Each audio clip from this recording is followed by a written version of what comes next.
is Dick Powell as Richard Diamond, private detective.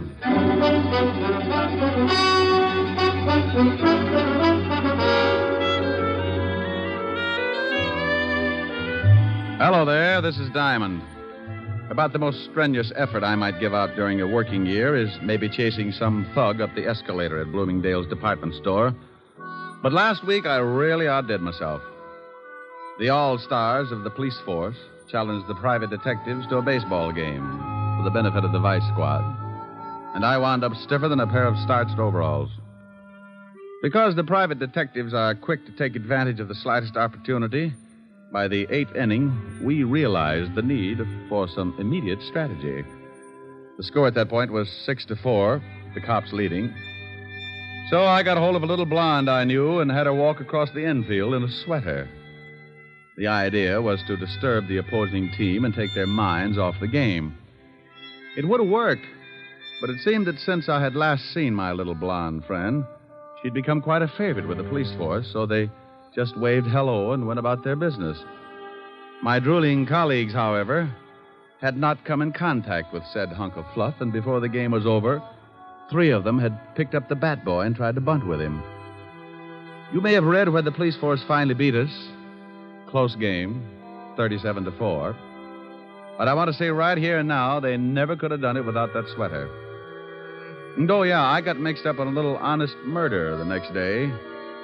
It all started in the back booth of a middle-class nightclub. A couple of people were busy trying to think up the fastest way to make a homicide billiard. Oh, that's the 3-cushion variety. Killing to frame up to the electric chair. Leon, are you sure this will work? You want to get rid of that old man of yours, don't you? You know I do. Well, I got a wife that I want to dump, too. This letter from her is going to fix it so we both end up very unmarried. Are you sure they'll blame it on Martin? Sure, I'm sure. When they find him with this letter and his own gun and the dead body of my dear little wife, they'll slap him in the chair so fast he won't know what happened. Who's going to find him with the body? That's your job, baby. I'll get the letter to your husband, and you swipe his gun and get it to me. And you go get yourself a private detective and tell the shamus that you suspect your husband of running around with another girl. You and the shamus tail your husband. I'll have it timed so you catch him with the goods right after the killing. Well, all right. I hope it works. It will if you want it to, baby. I want it to. Because I want you. Yeah. Yeah, and all that nice money your husband's going to leave you. Leon. Come here, June. Yeah.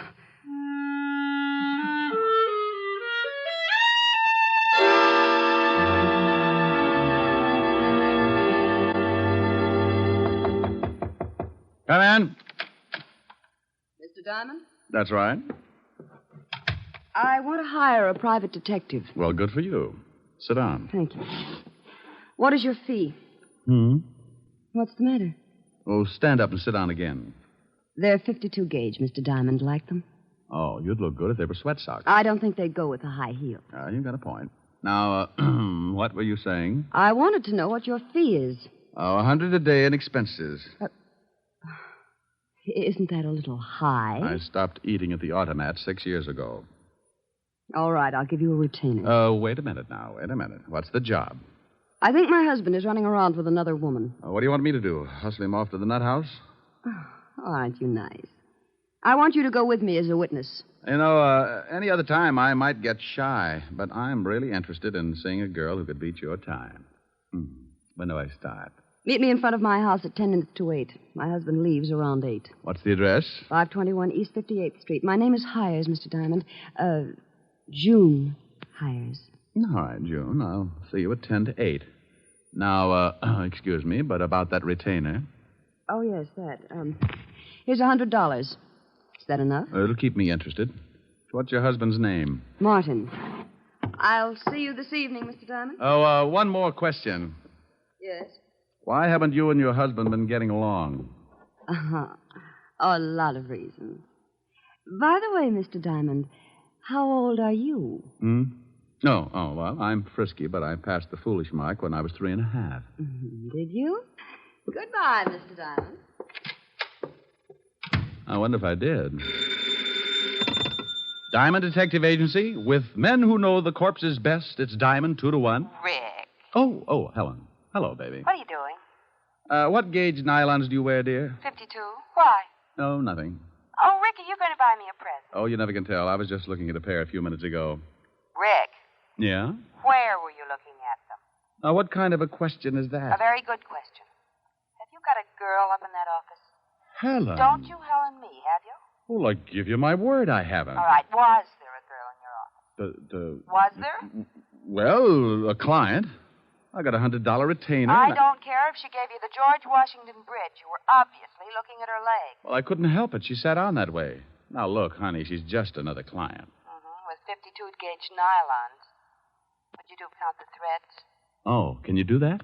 Oh, you wolf. Yeah, but you're the only one who gets the benefit of my talents. You can put the soft soap away. When am I going to see you? Well, I got some business at 8. I'll be over later. Well, I'm going to stay mad until you get here. And you're going to tell me all about those nylons. I'll be sure and do some research. Bye.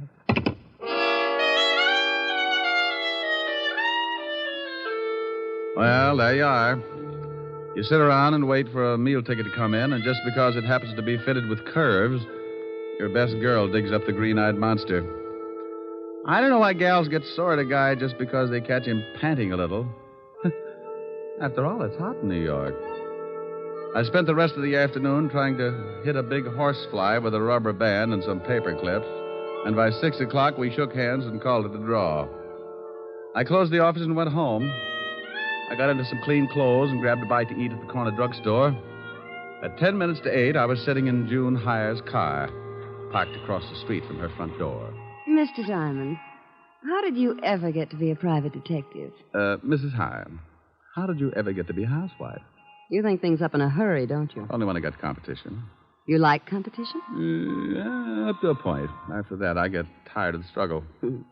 I feel like I was back in college, sitting in a parked car with a good-looking man. Your education must have been pretty tame. I haven't moved once. Well, I really started to study after I graduated. Oh, I bet you got straight A's.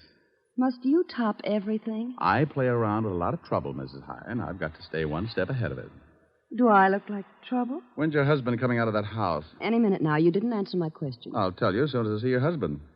Well, how will that tell you? If he's wearing a beanie with a propeller on it, I'll know you've been giving him a lot of trouble. So I've been giving him trouble. That mean I'll do the same for somebody else? What's the difference, a husband or a private detective? They both got their names from a guy named Adam.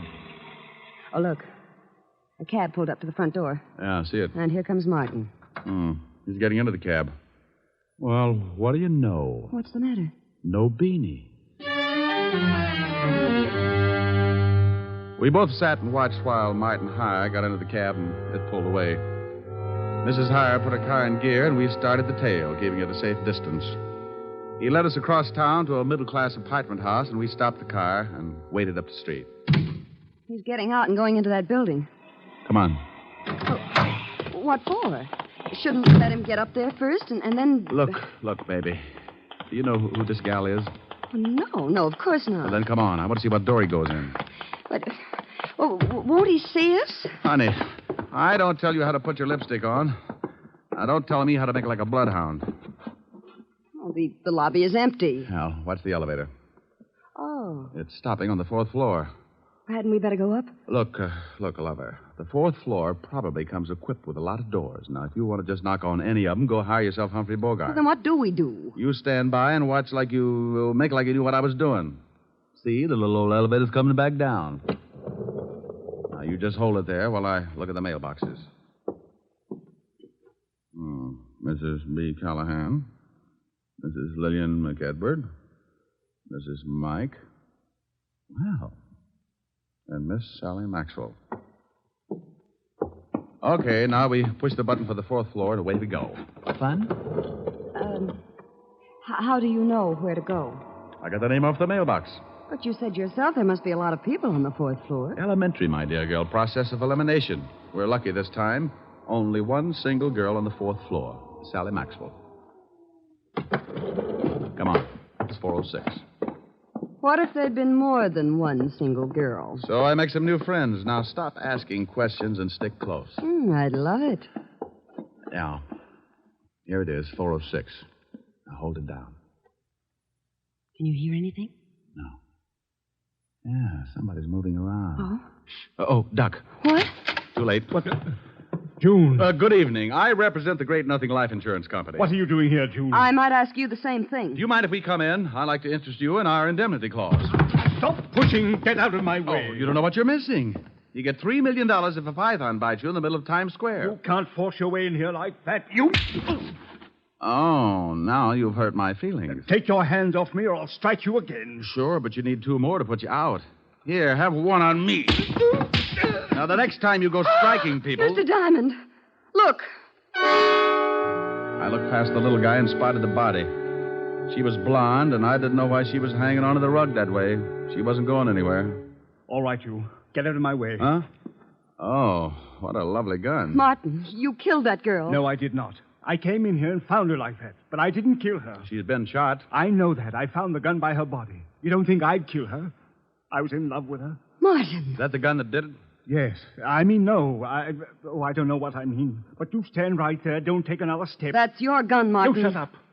I didn't kill Sally, but I know I haven't got a chance of proving it, so if you come any closer, I will most certainly shoot you. I hate to look like an idiot, but it's against the law to shoot people. Mr. Diamond, be careful. Come on, Martin. Give me the gun. You don't think I'll shoot, do you? Come on, give it to me. Just one more step. Look out, he's going to shoot. Come on, open up in there. What? Better drop it, Martin. You got company. Stay back. Stay back. This is the police. Open up or we'll break the door in. Police. Give me the gun, Martin. No. No. Let him in, June. Before Levinson tears down the whole wall. I've got Martin. Yes, all right. I didn't do it. I didn't do it. What's going on in here? Hello, Walt. Hey, Lieutenant, look. It's the gumshoe. Rick. Why do you guys always have to break down doors? Why don't you try turning the knob first? Otis, didn't you see if it was unlocked? I forgot, Lieutenant. You mallet head. We got a report that someone heard a shot from this apartment. There's the body, Walt. Who's this guy? Martin Hyer. Here's his gun. He was going to use it on me. I didn't kill her. I came in and found her that way. Oh, shut up. Who's the girl with you, Diamond? This is Mrs. Hyer. Martin is her husband. I don't say. The old triangle, huh, Rick? I engaged Mr. Diamond to follow my husband. That's right, Walt. We caught Martin trying to sneak out on the corpse. I told you I didn't kill her. And I told you to shut up. Is this your gun? Yes, but I found it lying by the body. I knew I'd be blamed if someone found my gun, so I put it in my pocket. You search him, Rick? Haven't had time. Shake him down, Otis. Yeah, Lieutenant. I want my lawyer, and you get away from me. You open your trap just once more. Okay, but hold Please, Mr. Diamond, I'd like to get out of here. Sure. Okay, Walt? Yeah, but I want to talk to both of you down at the station later. Here's something, Lieutenant. What is it? Oh, letter. Are you coming, Mr. Diamond? You go on down. I'll be right with you. All right. Walt, what does the letter say? It says we can't continue this way. I've decided to break it off once and for all. It will do no good to see me, so please stay away and leave me alone. Signed, Sally. Let me see that. Yeah. Well, what about it, you? Is the dead girl named Sally? Yes. I don't know why she sent it. We're both in love. Sure. What were you going to do about your wife? I was going to tell her this evening. Then I received this note. I came right over to see Sally, but believe me, I didn't kill her. Tell me something, Martin. Is this the way you received the letter? Yes. Why? Now, you wait a minute, Rick. I'm very happy with what I've got, so don't start making like Sherlock Holmes. Oh, well, I guess you're right, Walt. He admits it's his gun, and this letter is certainly motive enough. Yeah. Otis, call for the wagon and put the cuffs on Hyer. Right, Lieutenant. Walt, why would someone send a letter after tearing off the top of it? Huh? See, the top of this letter is missing. The part that usually reads, Dear Julius or something. So what? Do me a favor, will you, Walt? Oh, what is it? Give me 3 minutes and then have Otis fire a shot from this apartment. What? Is that all you can say? Have Otis fire a shot in about 3 minutes after I leave. I will not. The police department can't go around making like it was the 4th of July. You want to solve a murder, don't you? I have solved it. What more do I need? I got a suspect, the murder weapon, and a good motive. Walt, if you just killed someone and a guy caught you at it, what would you do? I'd knock him off, too. Well, I caught Hyer in the act, and he didn't pull the trigger. Well, you said yourself he was going to. But he didn't, and he took too much time thinking about it. Walt, I can't remember hearing a shot when I came in this building. So you didn't hear a shot. Maybe you couldn't. Well, that's what I want to find out. I was right behind Martin all the way up to this apartment, and I didn't hear a shot. Maybe he didn't kill her. That's right, I didn't. Please, I didn't kill her. You see, Walt? Oh, you always start something like this. Martin, did your girlfriend Sally have any enemies? No. At least she never told me about any. Now, where are you, brain trust? Just a little more sure of myself. First, Martin can't make up his mind about shooting me. Then he claims that the murdered girl didn't have any enemies. Does that sound like a killer trying to cover up? You've run into smart killers before. I'm surprised at you, Rick. I called the station, Lieutenant. I'm proud of you. Go on in the other room and shoot that cannon of yours off when I tell you. The what, Lieutenant? You heard me. Shoot it into a mattress, but don't muffle a shot. Okay. But not till I tell you. You might think it's fun and blow up the whole building. Thanks, Walt. What are you doing? Oh, just looking around this desk to see if I can find the top piece of this letter. Oh, Martin, are you sure that your girlfriend didn't know anyone who might want to kill her? She never said she was in danger. But you might ask her husband. Her husband? Oh, swell. Why didn't you say something about her husband before this? You didn't ask. Oh. Who is her husband? His name's Leon Fisk. The gambler? Yes. Oh. Bye, Walt. Now, you wait a minute. Have Otis start making like a Roman candle 3 minutes after I leave. What's that you've got in your hand? Huh? Well, it's a piece of stationery from the desk that matches the stationery this letter was written on. You can't take that letter. It's evidence.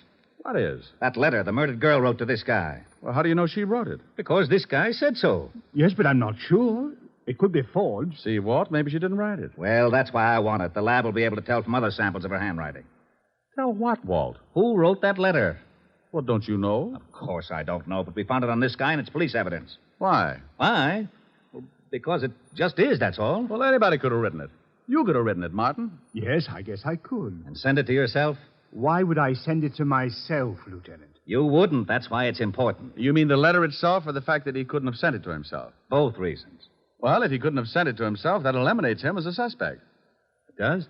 He didn't do it. Did you, Martin? No. See, Walt? Now, wait a minute. Why do I always get into something like this? You asked me if I sent the letter to myself. You shut up. And you said he couldn't have. That's right, he couldn't. Then someone else did. Of course they did. Okay, then as long as you're not so sure it's important, I'm going to take it with me. Who says it's not important? Well, if he didn't send it to himself, then someone else did. And if someone else did, the murdered girl couldn't have, so anyone could have sent it. Isn't that right? Say that again? He said if I didn't send the letter to myself, then I couldn't have gotten it. And No. He said you couldn't have sent the letter to...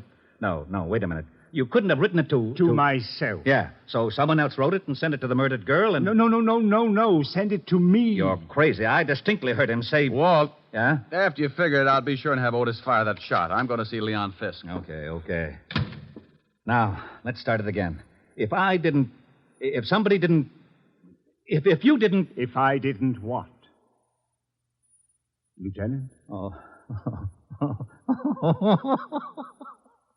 What is the matter, Lieutenant? He did it again. And you helped him. You rat, I'll see that you get the chair even if you didn't kill her. What did I do? You shut up.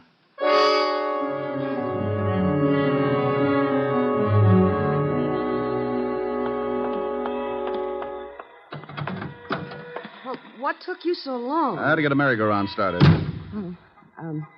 Can I drop you somewhere? Just relax for a second. I've got to think something out.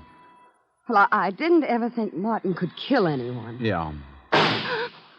What was that? Just a backfire. Look, drive me across town. I want to talk to a guy named Leon Fisk. Leon Fisk? Yeah, runs a nightclub with an iron claw in the back room. What's the address? 222 East 45th. I remember it because when I was on the force, I used to raid his place for exercise. Thinking of doing some gambling? That's the way it'll probably end up. Let's go. She drove me across town, and 10 minutes later, we pulled up in front of a low building with a flight of steps leading down to a basement door. A large sign over the door read Cellar Club. I got out and thanked June for the lift and watched her drive off. I went down the steps and through the door. Something I can do for you? Yeah, I'd like to see Leon Fisk. Maybe you don't want to see it. What's the name? Just tell him Diamond. Okay. You got a phone booth? Yeah, right over there. Thanks. I found the phone booth and went in. In my business, you work with hunches, and sometimes they pay off. I knew that the torn letter had to be sent to someone the dead girl was going to slough. I didn't think it was Hyer, so the next best prospect was her husband, Leon Fisk. I didn't have a thing to pin on him, but a good bluff can open a lot of doors. I took out the letter and copied the handwriting on the other piece of stationery. I wrote the name Leon at the top and then the words, "We can't continue," so they'd correspond with the first part of the original. Yeah? What was you writing? What's it to you? You don't have to get sore. I just thought maybe you was getting a tip on the horses, and I sure could use a winner. The nags have been beating me to death. Oh, no tip. Okay, the boss will see you. That door right over there. Thanks.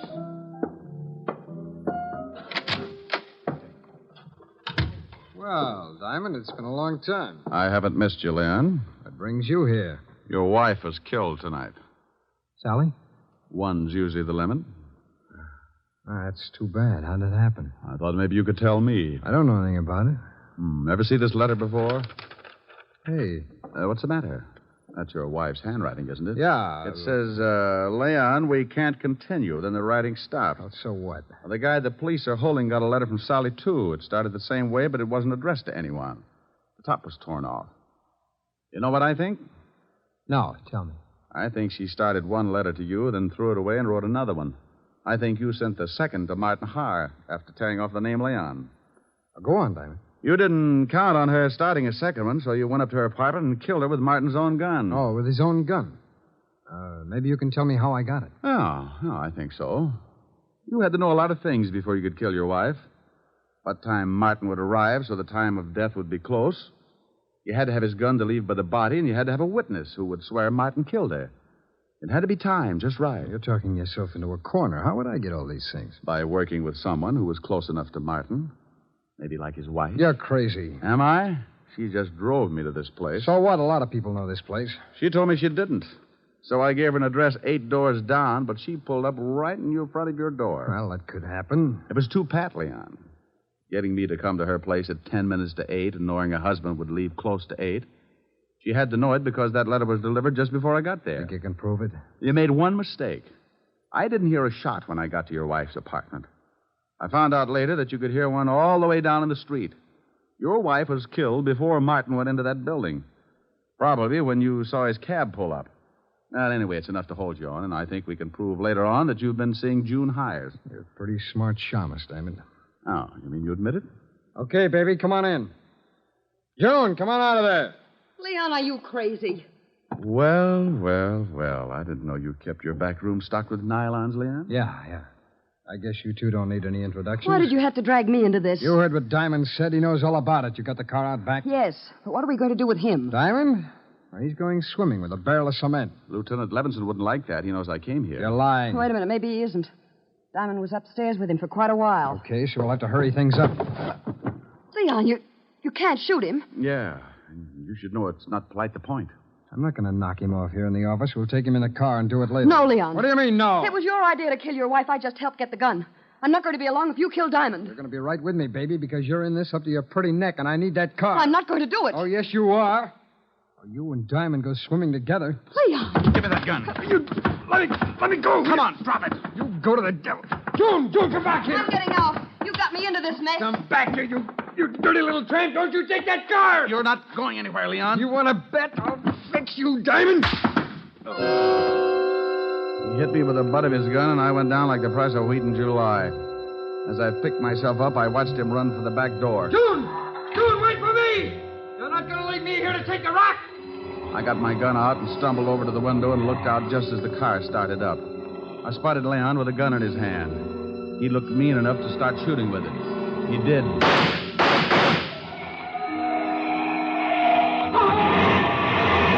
started running up the alley then. I suppose I could have said something like, "Stop or I'll shoot," but I was too tired. I just rested my arm on the window and let him have it.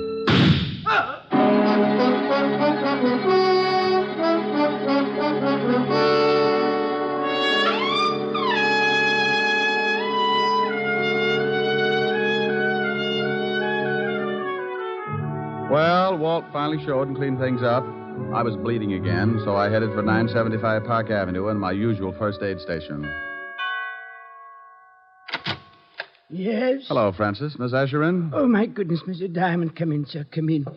You've been hurt again. I guess you'll have to answer the door a little quicker after this, Francis, or build a first aid station in the hall. The usual, sir? No, you can forget the plasma, Francis. I had liver for dinner. I can stand the loss. Just as you say, sir. Miss Asher is in the study. Oh, thank you. Why don't you go to bed? You look tired. Yes. Good night, sir. Boo. Oh, Rick. Yeah. Isn't it awful? Oh, what happened to your chin? Oh, I got it caught in a 38. Want me to go? Want you to go? Why? Well, I thought maybe my poor little face scared you. Oh, I like your poor little mussed-up face. Well, thanks, Sporty. How about some music? Oh, I'm too tired. Turn on the radio. All right. Now, let me look at that chin. Oh, that's soothing. Hey, you shut that radio off. I'm trying to sleep. Now, what is that? Oh, it's that crabby old neighbor. Oh, it is, huh? Now, Rick, don't get mad. I'll turn it off. You want something, Max? Yeah, some sleep. Is that too much to ask? Well, stick your head in a closet. Now, look, Bud. You look. That radio wouldn't wake a 2-year-old. Well, just pretend I haven't stopped teething, wise guy. All I want is some sleep. Oh, you do, huh? Sleepy time, gal. You're turning night into day. Rick. Oh, that guy upsets me. All right, he upsets you.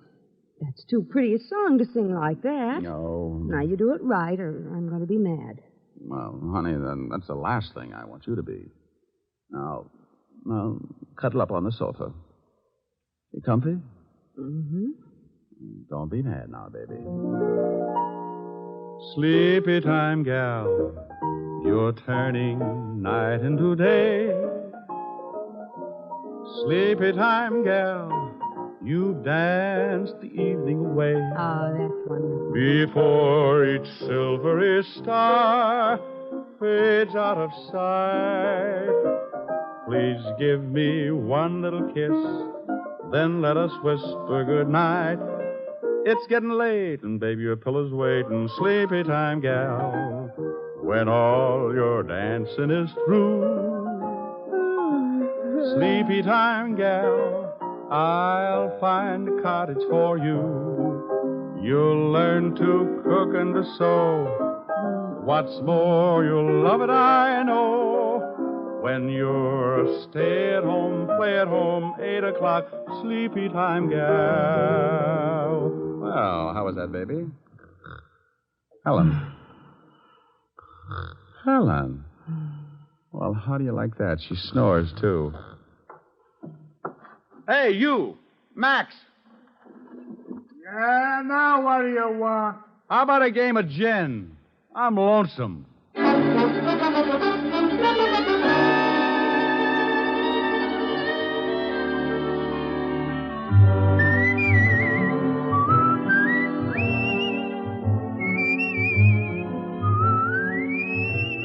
You have just heard Richard Diamond, Private Detective, starring Dick Powell. Helen was played by Virginia Gregg, Lieutenant Levinson by Ed Begley. Also in our cast were Wilms Herbert, Jay Novello, Joan Banks, and Stacey Harris. Music was under the direction of Frank Worth. Richard Diamond is written by Blake Edwards and directed by William P. Rousseau. Dick Powell soon will be seen in the screen version of the best-selling novel, Mrs. Mike. Now, this is Eddie King inviting you to be with us again at the same time next week, when we will again bring you Dick Powell as Richard Diamond, Private Detective.